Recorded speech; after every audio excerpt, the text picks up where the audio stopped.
What is quantum physics? Part 2. Sa Part 1, nalaman natin na ang quantum world ay hindi sumusunod sa normal na rules.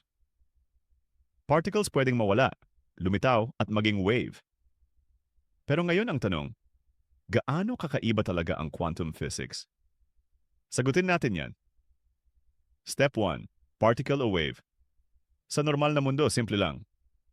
Ang bola ay bola, ang alon ay alon. Pero sa quantum world, ang isang electron ay particle at wave sabay. Kapag tiningnan mo, particle siya. Kapag hindi, wave siya. Parang tao na nag-iiba ng ugali depende kung may nakatingin. Step 2. Superposition. Dalawang lugar sabay. Ito ang isa sa pinaka-weird. Sa quantum physics, ang isang particle pwedeng nasa dalawang lugar sabay. Hindi pa siya pumipili. Possibility pa lang siya.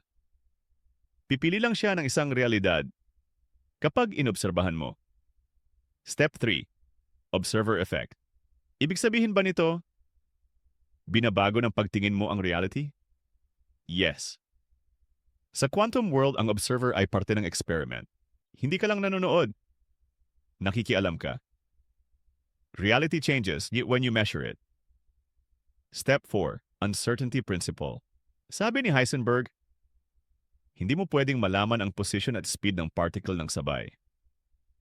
Habang mas malinaw ang isa, mas malabo ang isa. Hindi dahil kulang ang tools, kundi dahil ganun talaga ang universe. Step 5. So, ano ibig sabihin nito sa reality? Ibig sabihin, ang mundo ay hindi solid. Ito ay probability. Ang katotohanan ay hindi fixed. Nagde-decide lang siya kapag tiningnan mo.